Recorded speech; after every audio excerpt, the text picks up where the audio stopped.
Ezekiel chapter 31. Now it came to pass in the 11th year, in the 3rd month, on the 1st day of the month, that the word of the Lord came to me, saying, Son of man, say to Pharaoh king of Egypt and to his multitude, Whom are you like in your greatness? Indeed, Assyria was a cedar in Lebanon, with fine branches that shaded the forest, and of high stature, and its top was among the thick boughs. The waters made it grow. Underground waters gave it height, with their rivers running around the place where it was planted, and sent out rivulets to all the trees of the field. Therefore its height was exalted above all the trees of the field. Its boughs were multiplied, and its branches became long, because of the abundance of water, as it sent them out. All the birds of the heavens made their nests in its boughs. Under its branches all the beasts of the field brought forth their young. And in its shadow all great nations made their home. Thus it was beautiful in greatness and in the length of its branches, because its roots reached to abundant waters. The cedars in the garden of God could not hide it. The fir trees were not like its boughs, and the chestnut trees were not like its branches. No tree in the garden of God was like it in beauty. I made it beautiful with a multitude of branches, so that all the trees of Eden envied it that were in the garden of God.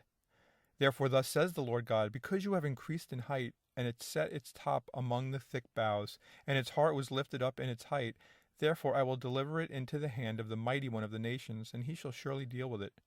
I have driven it out for its wickedness, and aliens, the most terrible of the nations, have cut it down and left it. Its branches have fallen on the mountains, and in all the valleys its boughs lie broken by all the rivers of the land, and all the people of the earth have gone from under its shadow and left it. On its ruin will remain all the birds of the heavens, and all the beasts of the field will come to its branches, so that no trees by the waters may ever again exalt themselves for their height, nor set their tops among the thick boughs, that no tree which drinks water may ever be high enough to reach up to them. For they have all been delivered to death to the depths of the earth, among the children of men who go down to the pit. Thus says the Lord God, in the day when it went down to hell, I caused mourning. I covered the deep because of it. I restrained its rivers, and the great waters were held back. I caused Lebanon to mourn for it, and all the trees of the field wilted because of it. I made the nations shake at the sound of its fall, when I cast it down to hell together with those who descend into the pit. And all the trees of Eden, the choice and best of Lebanon, all that drink water, were comforted in the depths of the earth.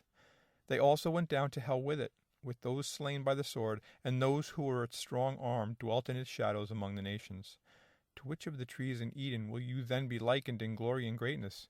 Yet you shall be brought down with the trees of Eden to the depths of the earth. You shall lie in the midst of the uncircumcised, with those slain by the sword. This is Pharaoh and all his multitude, says the Lord God.